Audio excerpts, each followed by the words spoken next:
I am the resurrection and the life. The one who believes in me will live, even though they die. John chapter 11, verse 25. To get John chapter 11, dial *811 *965 hash. To get John chapter 11, dial *811 *965 hash. Every day, over 15 million members are transforming Africa.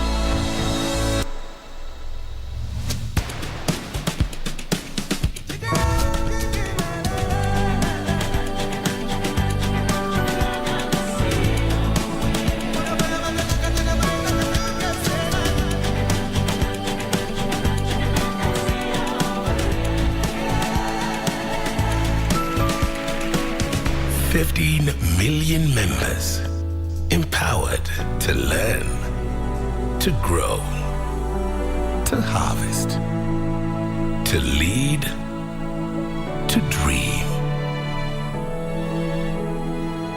Equity. Karibu member.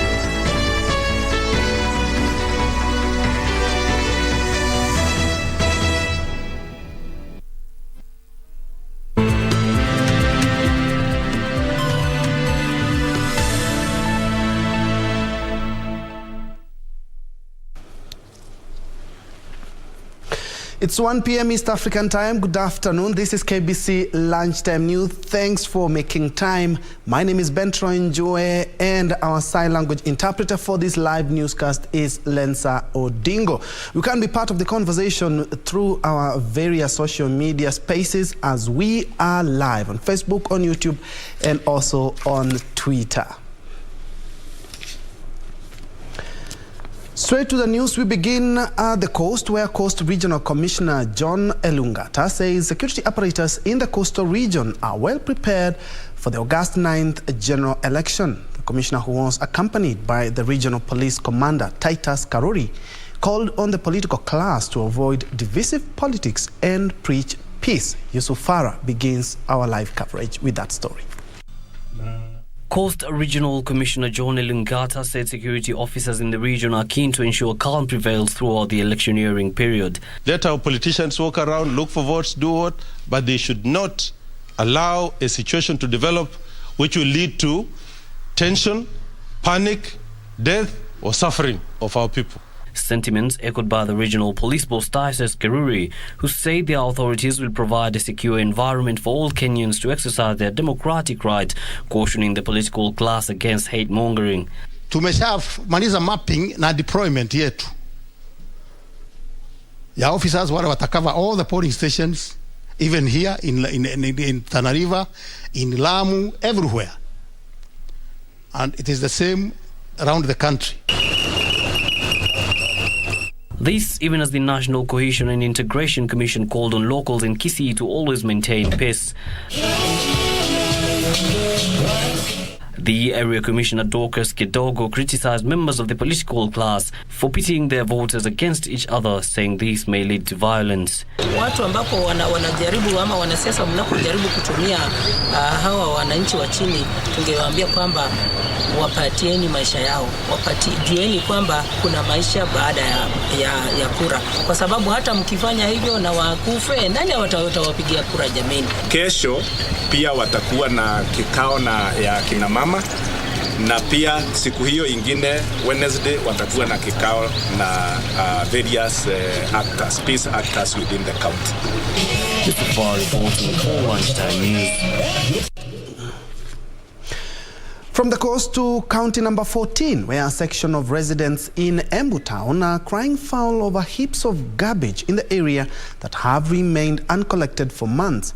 The aggrieved residents who say that the garbage pose a health hazard are blaming the county government of negligence. They claim that issues of corruption and bad leadership have affected service delivery, with their pleas remaining unheeded. The locals have called on the county government to take up the matter with seriousness it deserves.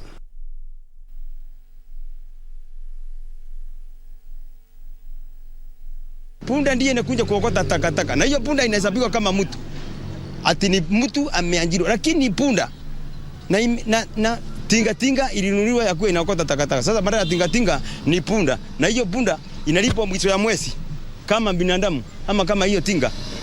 Ni pesa inaingia kwa mfuko ya watu. Serikali kuu ituangalie hii masirai. Na tunaona hata viti wanakuja kuitiza viti. Wanaitiza viti ya nini? Kuna miaka 10. Otherwise kila mtu kutoka pande ya Meru, akifika town Embu, akipita kuelekea Nairobi, hii ni aibu peke yake. Na hakuna mtu amefurahishwa na aibu ya aina hii. Na hii ili iondolewa na ili ni serikali ni Embu ni kaunti Embu ikuwe healthy, italingana yule kiongozi taweka pale mbele. Tuangalie mzuri sana hii uchaguzi unakuja mwezi wa 8 tarehe 9, tuchaguane mzuri, tusiwe tunavinywa juu ya viongozi kuchagua watu wa pesa, waende wakarudisha pesa kwa mifuko yao. Kwa hivyo sio kutusaidia. Ni vizuri kuchagua kiongozi, lakini sio kuchagua pesa. Sababu hii masinda iko hapa si ati imeingishwa na viongozi peke yake. Hata wewe unachukua kura unaenda kuchagua mtu. Hata wewe unaleta hiyo cost hapo. Kwa hapa na hii ni highway, kila mtu anapita hapa anashindwa hii. Huyu ni mkubwa wa mangava na kuna hii tabia inafanya hivi. Na Njue na sasa anatuambia ni tajiri kwa wote, anataka kiti ya ngava. Na sasa tunajiomba sisi, tuombe serikali kuu mahali hiko ikuje tusaidie, isikie kilio chetu, tuone kama tutasaidika. Hospitali hakuna dawa, mtu akigonjeka ni lazima aende private hospital, ukiwa unakandi pale utahudumiwa, utakufa. Away from that, 10 small-scale agricultural and entrepreneurial groups within Ruiru constituency in Kiambu County have benefited from a cash donation of 3 million shillings courtesy of the CDF. The funds are expected to help the business community recover from the effects of the COVID-19 pandemic. Ruiru MP Simon Kengara says the money will go a long way in improving the standards of living of the beneficiaries. He urged locals to form cluster groups to benefit from such empowerment programs. Ni mzito hasa kutokana na vile kulikuwa na corona, watu wengi walipoteza biashara, walipoteza kazi yao.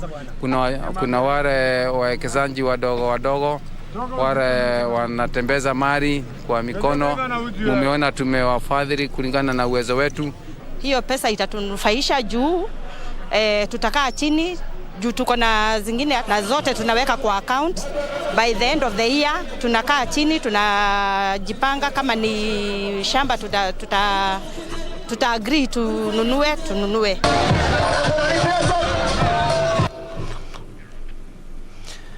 Moving on, a 96-bed capacity dormitory has been commissioned at the Ikoisuk Primary School in Loitoktok, Kajiado County to house some 100 girls enrolled in the school. The facility is expected to help retain the learners in school and protect them from retrogressive practices and wild animals which have often denied their peers a chance to get education. During the commissioning of the new dormitory, parents and other education stakeholders lauded the initiative, saying it will give pupils from the area a chance to access same learning opportunities like other privileged Kenyan pupils. Watoto wamekuja wameingia kwa boarding, hawana shida. Tunashukuru tu Mungu kwa sababu wanakutana njiani, wengine wanaweza uliwa, lakini saa hii watoto wetu wako sawa. Kupitia kwa uhusiano wetu na stakeholders wa Big Life administration, mambo yetu ya shule tunasukuma, na tunaona tukiendelea namna hiyo mambo itakuwa mzuri, watoto wote watapata elimu pande hii na watanufaika kabisa. The parents further described challenges faced by their children occasioned with going through dangerous terrains, thickets and facing wild animals.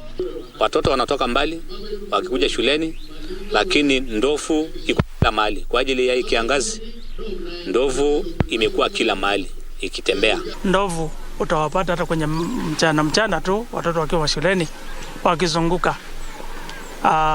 Asubuhi hawawezi kuja mapema shuleni kwa sababu ya hao wanyama. Wildlife conservationists say the most powerful way to empower local communities is through improving access to education through scholarships, constructing infrastructure, employing more teachers, having schools connected with the internet, as well as having school feeding programs.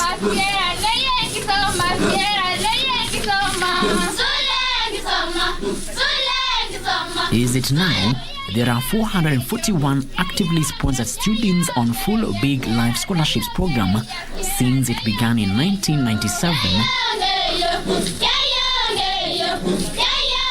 And it has seen over 800 students receive full scholarships over time. Let's shift focus to matters politics now, where the Azimio la Umoja presidential running mate Martha Karua has challenged those who will be manning the 2022 general election to safeguard the integrity of the electoral process. Karua, who was addressing a section of teachers in Kiambu County, underscored the need to end cycle of disputes elections in the country. She further promised to focus on addressing the welfare of teachers and doctors. She, alongside the coalition's presidential flag bearer Raila Odinga, wins in the August polls. The Azimio la Umoja presidential running mate Martha Karua met stakeholders from the health and education sectors in Kiambaa constituency of Kiambu County to discuss the coalition's plan to address issues bedeviling the two critical sectors. Karua promising to prioritize the welfare of teachers and doctors under the Azimio la Umoja administration. I am asking you to join us. It will be a long journey, and not everything may come on time the way we want it when you're stretching resources. But I know what matters is that we engage you, you know where we are, we make commitments together and we move together. Karua using the platform to call for impartiality among those who will be manning the 2022 general election. A lot of teachers are the presiding and returning officers. Please don't listen to anyone from whichever side asking you to corrupt the process. She further reiterated the need to end the cycle of disputed elections in the country. This country, we have to free ourselves from contested elections. We did so once in 2002. My prayer, let us reason together, get it right this time. Let the difference be so big and we have enough time. Those odd 4 weeks or less than 4 weeks remaining, your influence in every corner matters. The meeting brought together a section of members of the Kenya National Union of Teachers, Kenya Union of Post-Primary Teachers, and the Kenya Medical Practitioners and Dentist Union, who vowed to support the Odinga Karua presidency. We are supporting Azimio because we know you will stand with us and you have always stood with us. For Lunchtime News, I'm Safin Aching Oma. Away from politics, the government has been urged to allow students transiting in junior secondary schools to be posted in sub-county schools. Educational stakeholders who converged in Nairobi for a 3-day regional education learning initiative stressed on the need to address gaps in the education sector. Regional Education Learning Initiative held its 5th convention in Nairobi, which brought together stakeholders from different organizations. While calling on the government to help address gaps in the sector, the stakeholders urged the ministry to allow students transiting in junior secondary schools to be posted in the sub-county schools. We have the children who are transiting to junior secondary posted to the sub-county secondary schools, where they can commute from home, and if in the unlikely event they are not able to commute, they be allowed to go home every weekend so that they are close to their parents. They further called for review of the capitation model and strengthen collaboration with civil society. Already a number of progressive initiatives that are ongoing and that really should continue. I would also like to encourage them to explore Rally, because again, this is really a hotbed of budding solutions waiting to find a home within different settings in Kenya to ensure that education for children in Kenya is truly for all. The 5th convention, which is under a theme taking stock to inform the future of education, is set to culminate this Thursday. It's what we are calling upon to address the learning crisis and use methods and innovate ways of ensuring that every child is learning at the level that they are supposed to. As the government steps up efforts of implementing the competency-based curriculum, stakeholders have been challenged to come up with progressive policies that will help in addressing the gaps in the education sector. Moving on, Laikipia Governor Ndiritu Mureithi challenged the leaders. I'll take that again. Laikipia Governor Ndiritu Mureithi has challenged the leaders to be watchful of what they say in public and urged them to respect divergent opinions. The governor wants voters to reject divisive politicians. Governor Ndiritu Mureithi has defended the Jubilee scorecard, saying a lot of development has been achieved over the last 10 years. The governor urged voters to reject hate mongers. Weke amani katika hii mambo. Hii rumuruti yetu tarehe 10 tutaendelea kuwa hapa. Usikasirike na mwenzako. Wewe muombe Mwenyezi Mungu atoke huko aingie kwa serikali ndani. Sivyo? Tusifanye makosa tujipate kwa opposition. Kwa sababu kura yetu imetawapika kila pahali. Sasa tuongezee Mheshimiwa Raila Amolo Odinga kura awe rais wetu. Karibuni nyumba ya Jubilee. Nyumba yetu ni kubwa, watu hawezi kuja. Hapo ndio wananchi wa Kenya ambao hawataki makasiriko, ambao hawataki matusi. Meanwhile, a group of elders and youth from Lagdera constituency have embarked on a campaign to promote peace in the region. Tumehadiana na watu wote safari hii tuchague mama kutoka Lagdera kwa ajili tumesahaulika kutoka miaka 1969 mpaka sasa hivi ni wanaume ndio tulikuwa tunawachagua. Safari hii kina mama wameinuka na wakasema watamchagua mama, vijana kwa wazee, kina mama wote, na tumefurahia. Locals from Isiolo County have been urged to be wary of leaders who are out to sow division among communities living in the region. Mimi mkinipatia fursa ya kuwa gavana yenu, nitahakikisha wakaaji wa Isiolo wote, regardless umetoka kabila gani, wewe ni wa dini gani, sote tunaishi kwa amani na watu wanaishi kwa upendo ndani ya Isiolo County.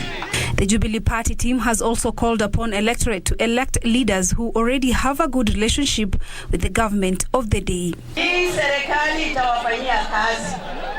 Musitafute watu wengine ambaye wanakuja kupigia nyinyi kitandawili ya pesa 8 ya kusema ya kwamba sisi ndo tuko na lineup ambaye ni complete. Lineup ile ambaye itafanyia nyinyi kazi hapa ni wale wako mbele yenu. Moving on, Malindi conservationists and tourism stakeholders have raised concern over syringes suspected to be used by drug addicts littering the beaches. The used syringes were found during the monthly cleanup exercise organized by Progress Welfare Association at Mbunduani area along the Malindi beachfront. There is a growing concern over careless dumping of used syringes suspected to be used by drug addicts at beaches in Malindi. The sorry state of affairs was confirmed by children who are among the stakeholders taking part in the cleanup aimed at making Malindi green and blue. And I want to encourage more people to join our club with our cheerleader, Nisha.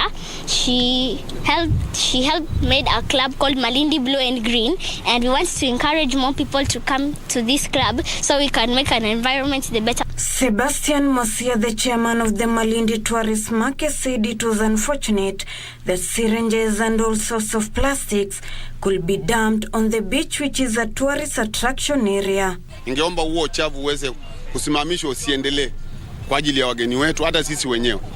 Upande wa security pia ni vizuri security nayo iweze pia kutembea huko baharini, yaangalie vile ambao kunakuwa, maana unaweza kuona pengine hakuna security, kila mtu anafanya vile anataka. Sergeant Abu Bocha from KWS Malindi Marine National Park said the cleanup exercise was important for ensuring the environment was clean. Zile takataka tunakuja nazo, tunarudi nazo na tunaweka mahali ambapo inastahili. Kuliko kuja kutupa kwa bahari, vizazi vinazokuja tutakuwa tumeharibu mazingira yetu, havitapata bahari ikiwa mzuri, ama tutapata fuo zetu zikiwa maridadi na za kupendeza. Zinaua viumbe vingi baharini. Kuna kasa wako kwa bahari, kuna matumbawe ambao ni corals zinakufa, kuna samaki wanakufa kwa sababu wao wanakiona vitu kama plastic anaona ni jellyfish. Ruth Wamboy for Lunchtime News.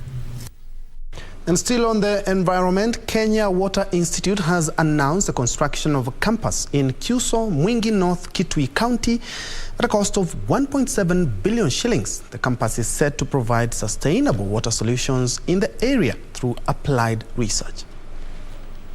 Area member of National Assembly Paul Nzengu, who was speaking during a public participation exercise at Chuso Market, said the county government has already donated 12 acres piece of land for its construction.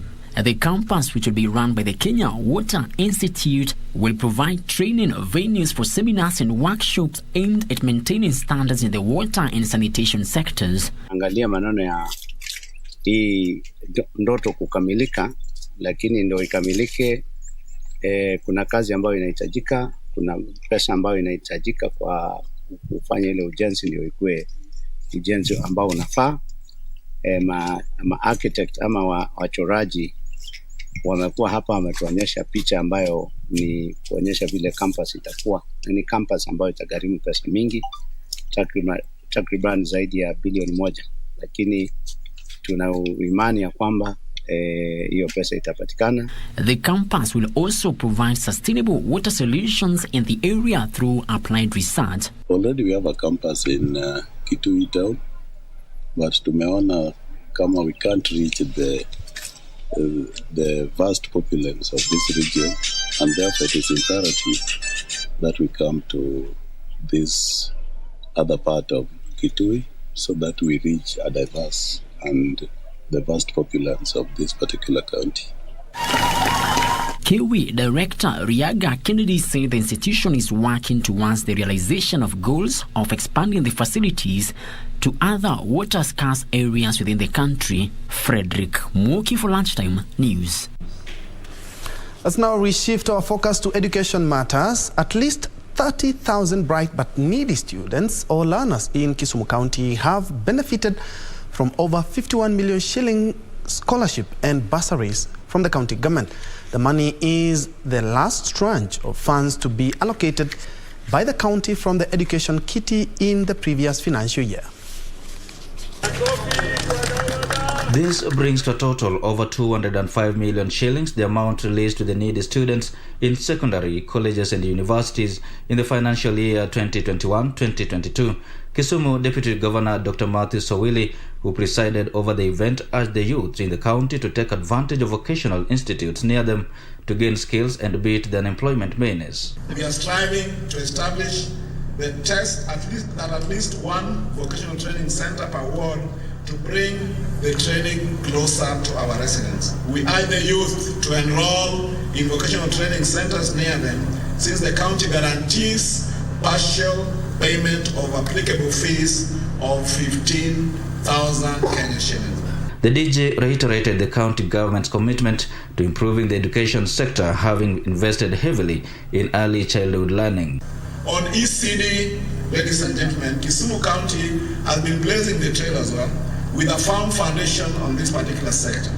We have increased the ECD centers to 684, out of which 627 are anchored in primary schools and 57 are standalone public ECD centers. The public ECD centers have a total enrollment of 52,818 children. The beneficiaries from the kitty were drawn from across the 35 wards in Kisumu County and include 70 students at the Kisumu Marine College. For Lunchtime News, I am Wycliffe Okage. Very well, we are due for a fast break, but when we come back, I will take you through some couple of business stories, and later on, I will be telling you the latest KBC Sports sponsorship. But before I do that, let me appreciate Alhaji Fashions, watching from Mombasa Kisauni. Pogi Niko, you say you're watching from Ruiru. Charity Maina, you say you're tuned in. Zik Sextate, you're also tuned in. Let's have that break now.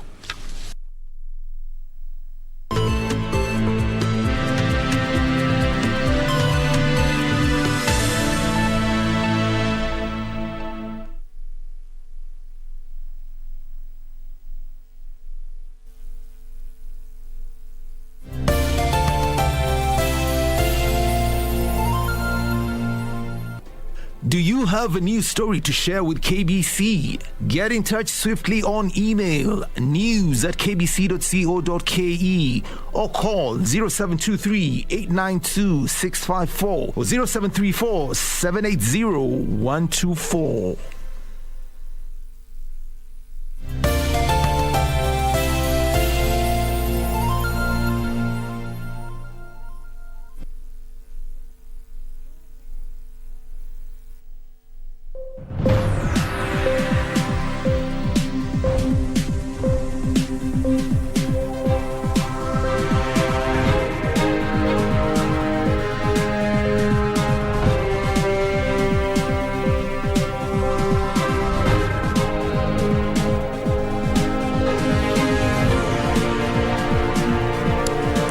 Welcome back and thanks for keeping it KBC. Let's now make sense of shillings and cents in business.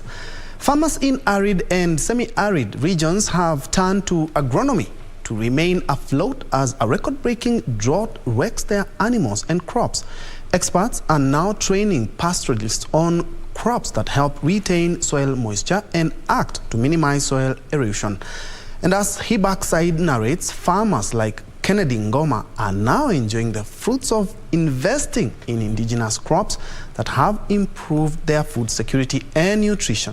Take a look. It is high noon at Kennedy Ngoma's farm. The cool breeze blowing through the trees is akin to a tender embrace, covering one with nature's comfort. His farm is a mosaic of exotic and indigenous trees, such as Caliandra, African cherry, casuarinas, gravelia, markamia, croton, and Cordia africana, among others. Ngoma's farm is modeled on agroforestry, the concept of growing beneficial trees and food crops on family land which provide food, fodder, timber, fruits, medicinal plants, and organic fertilizer, among other benefits. Employing agronomy, he runs the full cycle of integrated farming, growing trees for fodder and firewood, and selling timber in commercial markets. Kwanza imesaidia kwa ujenzi, imesaidia kuleta pesa, imesaidia kutengeneza hewa, kwa sababu hata penye mko kuna hewa nzuri ya miti, imesaidia kusuluhisha mambo ya vita kati ya majirani juu ya mambo ya kuni, tunapika na kuni pande hii japokuwa kwa kiasi fulani.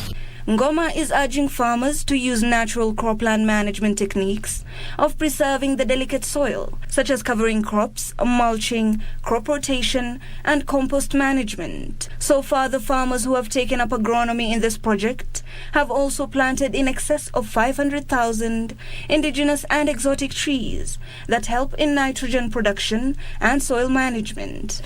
Imenisaidia kuleta rutuba kwa sababu ile majani ya miti wakati yenye nimekata miti ama ngoa miti ama nimefanya pruning, hiyo majani naweka kwa compost, natengeneza manyiwa. Hiyo manyiwa naweka kwa shamba ya mahindi, shamba ya mboga, shamba ya matunda aina zingine, napata chakula. The farmers now know the importance of growing new trees naturally to curb carbon dioxide in the atmosphere, a process known as carbon capture. Indigenous tree farming is also reducing pressure on natural forests by providing a stable and sustainable source of local wood that generates long-term income for smallholders. And the benefits stretch out to livestock rearing too, where cows fed with Caliandra produce more liters of milk and of better taste than using the commercial feed. Sector players now say agroforestry could be used as a way to mitigate the adverse effects of climate change in the long run, all the while serving real-time returns to farmers in places with arid land. And it is time we stop doing agriculture as business as usual and look for alternative. And the alternative that we are promoting is in terms of agroforestry and agroecology. Watu wa ukulima wameendelea kuinuka kabisa kwa minajili ya kuona faida ambayo wanapata katika hiki kilimo cha agroforestry. Hibak Said for Lunchtime News. Now, Kenyans are being urged to increase investments in the financial markets such as stocks amid a massive exit by foreign investors who are fleeing frontier and emerging markets in search of safer havens. Wealth managers say the situation presents an opportunity for better priced and attractive offerings whose returns are pegged to pay off post-current shocks that include a jump in interest rates in developed markets such as the United States. Data from the central bank indicates that government securities and fixed deposit in banks offered Kenyan investors their highest returns in the first half of the year. A slightly weaker or volatile currency, potential of rising interest rates, and maybe a slowdown in economic activity, which comes at this period where people have a more wait-and-see attitude. That is what is concern to investors. The equities market witnessed share depreciations on reduced appetite from emerging markets after a jump in interest rates in developed markets such as the US.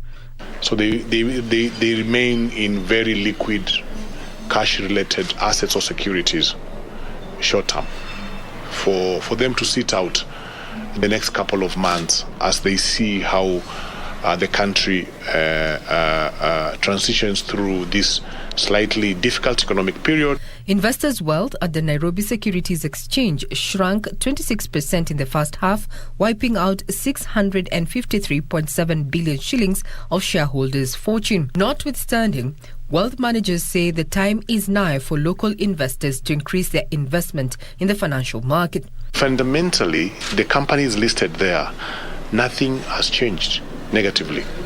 It's just because their trading prices have come down. So it's a huge opportunity for them to re-enter the market at what we call better prices, better valuations, and better price earning multiples. While launching its private wealth management service, Old Mutual Investment Group Managing Director Anthony Mwiviga allayed fears of foreign investor flight, saying the situation presented opportunities for local investments at better or price offering. In these current uncertain times in financial markets, we believe our clients and potential clients, they need to work closely with a reputable investment manager like ourselves. The private wealth management service targets high net individuals keen on boosting the investment portfolio with 10 million shillings to spare. Elsewhere, agriculture entrepreneurs battling the COVID-19 aftershocks are appealing to the government to provide help and improve their business environment to help them get back on their feet Herders in Kajiado County will benefit from a 23 million shillings livestock yard meant to boost livestock business in the region. Details of this and more coming up in our corporate briefs. Herders in Kajiado County will benefit from a 23 million livestock yard meant to boost livestock business in the region. The project, funded by the Kenya Climate Smart Agriculture in conjunction with Kajiado County, has the capacity to hold 1,500 cattle, 1,000 sheep, and 500 goats respectively, with compartments set to also cater to unhealthy livestock. The herders lauded the project in noting that most parts of the county had become drought-prone, hence the need to sell their livestock during the yard sale to prevent losing their animals during the dry season. Kajiado Governor Joseph Olelenku has said the county will continue to empower farmers, urging them to diversify to pedigree breeds for better returns. Sehemu hii ama soko hili ni sehemu ya biashara ya mifugo na najua kwamba itakuwa pia na other support services. Normally up to 10,000 heads of animals exchange hens worth so many millions. And that part forms part of the income for this county. Ndutamo Kami for Lunchtime News. And across borders, Zimbabwe says it will introduce gold coins later this month as it tries to curb soaring inflation amid a slump in its currency. The country's central bank also outlined plans to make the US dollar legal tender for the next 5 years. Details of this and more in our Continental Business Roundup. The central bank's main interest rate has more than doubled this month to 200% after the annual rate of inflation rose above 190%. Zimbabwe's dollar has slumped in a value against major currencies this year. The gold coins, which will contain 1 troy ounce of 22-karat gold, will be available from 25th July. The announcement is part of the Zimbabwe government measures to tackle the country's currency crisis. Last month, the annual rate of inflation hit 191.6%, while the Zimbabwean dollar has lost more than 2/3 of its values against the US dollar since the start of 2022. From July 1st, the Reserve Bank of Zimbabwe's main interest rate was raised from 80% to 200% a year in a bid to deal with the rising cost of living. Meanwhile, Nigeria's private airline Air Peace will start direct flights to Guangzhou, China and Mumbai, India in a move to expand connection to the Asian continent. The airline, in a statement issued on Tuesday, said the first flight of one's weekly flight from Lagos, Nigeria Economic Hub to Guangzhou is scheduled for 13th July and 2 weekly flights to India later this month, as it hopes to increase frequencies when operations garner momentum. According to the statement, these new destinations were further testimony to the airline's determination to connect Nigerians seamlessly to other parts of the world and deepen social economic ties. According to the statement, these new destinations were further testimony to the airline's determination to connect Nigerians seamlessly to other parts of the world and deepen socio-economic ties between Nigeria and both countries. Finally, Gambia and the World Bank signed a $68 million grant on Tuesday to revive the country's struggling tourism sector. The grant is meant to support the diversification and climate resilience of the tourism in the Gambia. The sector, like industries across Africa, has been hard hit by the pandemic and economic fallout of the war in Ukraine. The pandemic caused Gambia's economic growth to contract by 0.2% in 2020, according to the World Bank. The economy has since started to recover, reaching 5.6% growth in 2021, largely driven by the return of beach resort goers and remittances. Tourism accounts for roughly 20% of Gambia's gross domestic product and is the largest foreign exchange earner. Terry Njenga, Lunchtime News. In other news, over 10,000 women in Seriolipi area of Samburu East have been on the forefront, have been fought from Finsila support from the Smart Development Foundation to begin income-generating ventures.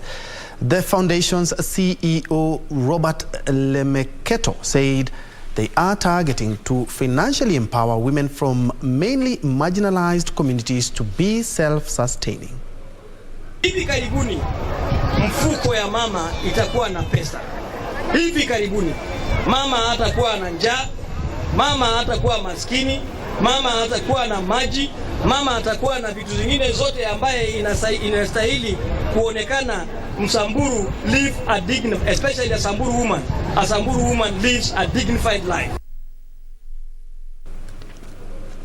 Further afield, the pound has fallen to a 2-year low against the dollar, reflecting traders' increasing concerns about recession around the world as energy prices continue to soar.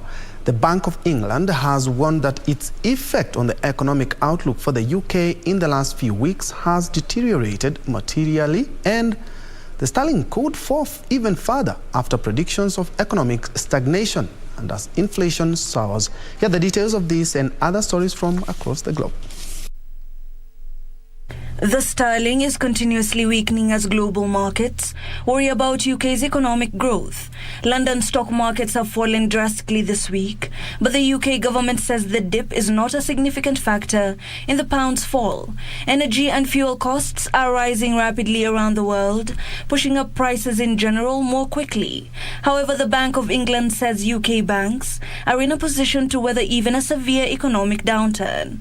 The central bank has told banks to keep more money in rainy day funds to ensure they can weather any storm. International forecasters such as the IMF and OECD have said Britain is more susceptible to recession and persistently high inflation than other Western countries. Meanwhile, the Norwegian government has confirmed an end to industrial action which threatened to cut off most of the UK's gas imports. The government has further assured the safety of workers going back to work. This, as many European countries grapple with a gas supply shortage, as Norway is the continent's second largest energy supplier after Russia. The industrial action started earlier this week, following a pay dispute between the employers' organization, the Norwegian Oil and Gas Association, and the union Ledern, which represents oil and gas workers. The first phase forced the Norwegian energy company Equinor to shut down 3 of its oil and gas fields. More strikes were expected, however.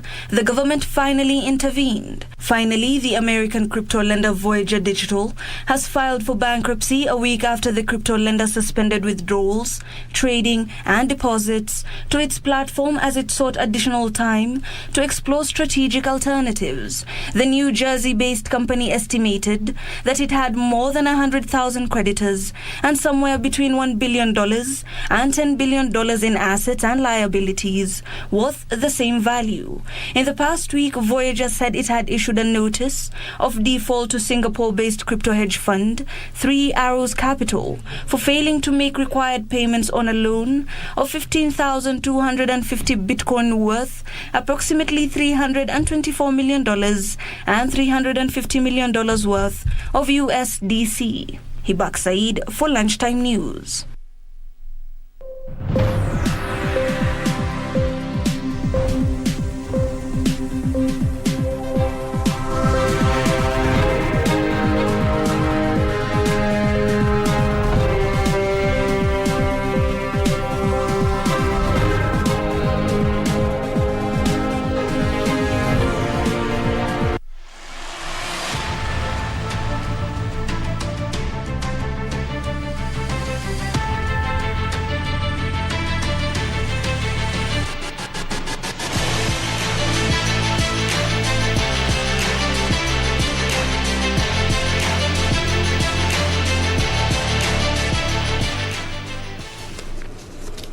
Let's do sports now.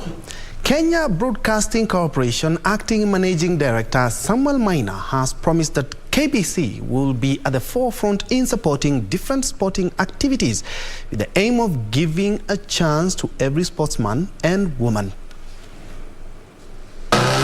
Maina stated that many juniors give up on their talents due to lack of support and motivation.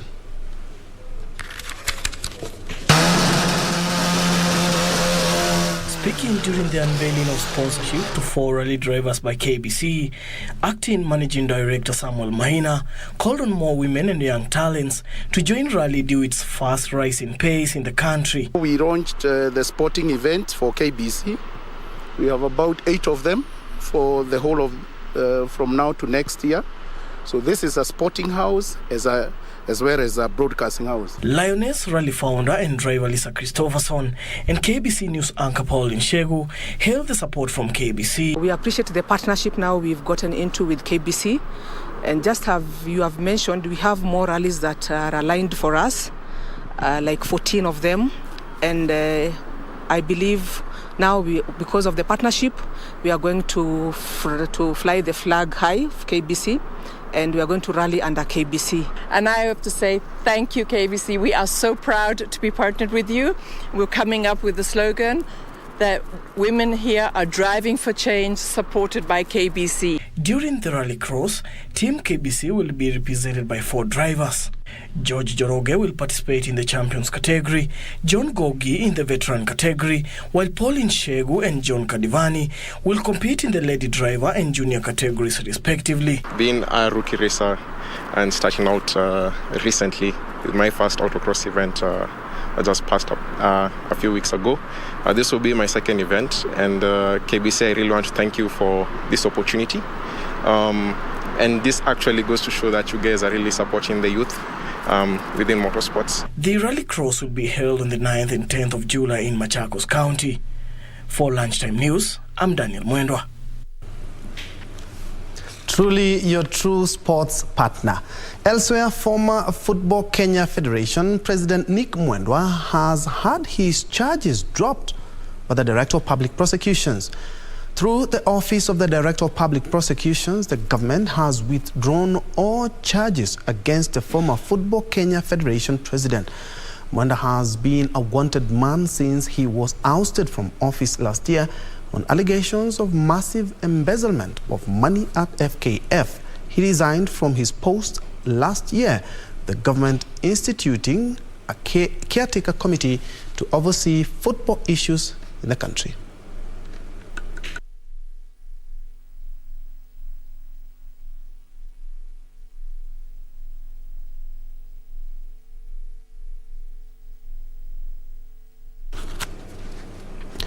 The Kenya Simbas will face Algeria Lion Cubs today in the semi-finals of the 2023 Rugby World Cup Africa qualifiers at the Lot Stadium in Marseille, France. The duel that also doubles up as an Africa Gold Cup fixture will be played before the other semi-final between Namibia and Zimbabwe at Maurice David Stadium.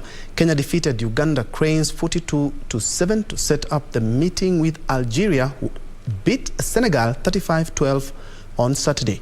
Namibia, who are the Africa Gold Cup defending champions, dispatched Burkina Faso 71-5, while Zimbabwe thumped Ivory Coast 38-11. Algeria played their first international match in 2007 against Tunisia and joined Rugby Africa in 2015. Simbas are ranked 32 in the World Rugby ranking, while the Lion Cubs are currently ranked 82nd in the world.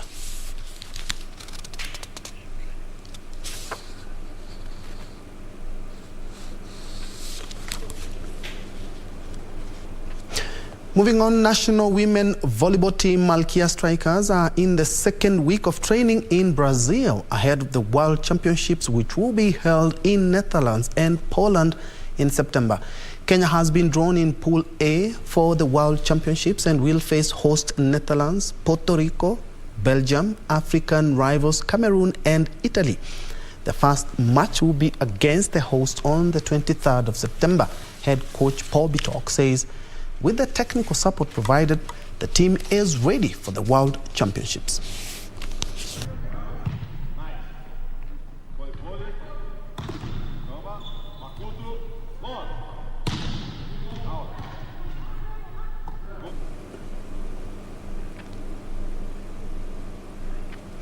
To soccer now, England will host Austria today at Old Trafford in the opening game of the Euro 2022. A crowd of 70,000 plus fans is expected for the first of 31 matches this month. England boss Sarina Wiegman says everyone is available for selection when the hosts take on Austria. Wiegman guided the Netherlands to the Women's European Championship title in 2017. England have a very good squad with depth, and they will have to make hard choices. This is Austria's second Euros after making it to the semi-finals on their European Championship debut in 2017, when they defeated Switzerland, Iceland and Spain, as well as holding France to a draw. They are 21st in FIFA's world rankings, 13 places below England, and come into the tournament off the back of friendly wins over Montenegro and Belgium. This is the second meeting between the two sides in 8 months. Austria's build-up has been dealt a blow with midfielder Maria Platner, who had scored 4 goals in the past 5 internationals, missing the tournament after breaking her collarbone in training on Sunday. Freiburg's Lisa Kolbe is also out of contention after testing positive for COVID-19. Further afield, Britain's Cameron Norrie reached the Wimbledon semi-finals by fighting back to win David Goffin in a memorable 5-set thriller, which left the home fans celebrating jubilantly. 26-year-old seeded 9th battled hard to secure a 3-6, 7-5, 2-6, 6-3, 7-5 win against unseeded Belgian Goffin.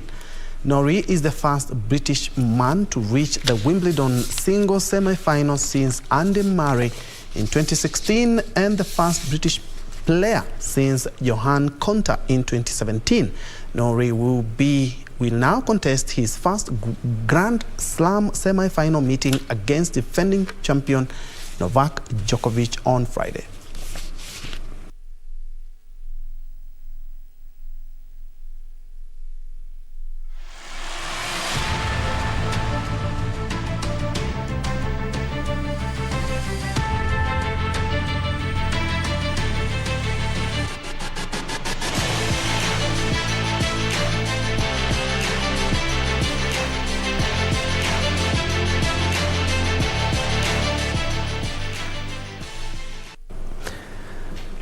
That's all the time we had for KBC Lunchtime News. Thank you so much for watching. But remember, for more of this, plus much more, log on to www.kbc.co.ke. Remember, we also have this news on our social media platform. My name is Njue, and Saudingo has been our sign language interpreter for these live newscasts. Do have a blessed afternoon.